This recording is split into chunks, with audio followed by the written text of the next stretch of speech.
31 мамыр Қазақстанда саяси қуғын-сүргін және ашаршылық құрбандарын еске алу күні аталып өтіледі. 1997 жылдан бері аталып өтілетін бұл күн ел тарихындағы ең азалы кезеңді еске алып, сол жылдағы тоталитаризмнің құрбанына айналған миллиондаған адамдардың рухына тағзым етіледі. Тарихи деректерге сүйенсек, 1921-1957 жылдар арасында КСРОда антисоветтік контрреволюциялық деген жаламен 3.777.000 адам сотталып, 642-сі ату жазасына кесілген. Солақай саясаттың құрбанына айналғандар арасында ұлт зиялылар да бар.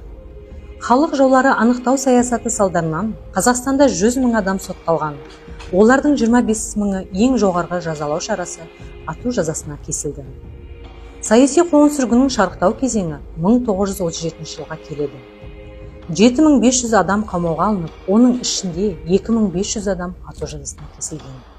Шығыс Қазақстан облысында 1350 адам қуғын-сүргінге ұшыраса, олардың 300-і өлім жазасына кесілді.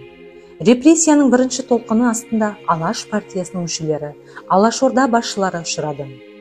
1928 жылдың аяғында 44 адам жалған айыппен ұсталды. Байтұрсынов, Дулатов, Аймауытов, Ғаббасов, соның ішінде Ғаббасов пен Аймауытов өлім жазасына кесілді. Осы зұлматшылдарда ұлттық интеллигенцияның бетке ұстар қаймақтары жойылды. 1937-38 жылдары Бөкейханов, Сейітов, Күдерин, Лекаров және тағы басқа ату жазасына ұшыраған.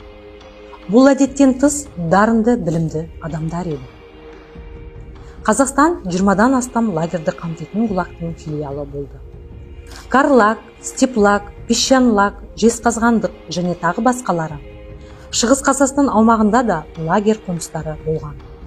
Экономиканың көптеген салалары тұтқындардың еңбегімен жасалған.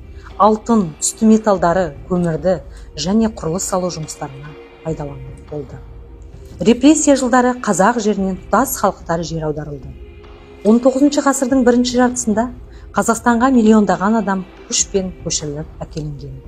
Олардың қатарында корейлер, немістер, поляктар, күрдтер мен қарашайлар, кавказдықтар және де басқа да көптеген ұлыстар болды. Қазақстан тәуелсіздік алғаннан кейін елімізде саяси қуғын-сүргін құрбандарын ақтау туралы жұмыстар жүргізіле басталды. Қазақстан Республикасы бойынша 1993 жылы 14 сәуірде саяси қуғын-сүргін құрбандарын ақтау туралы заңға қол қойылған.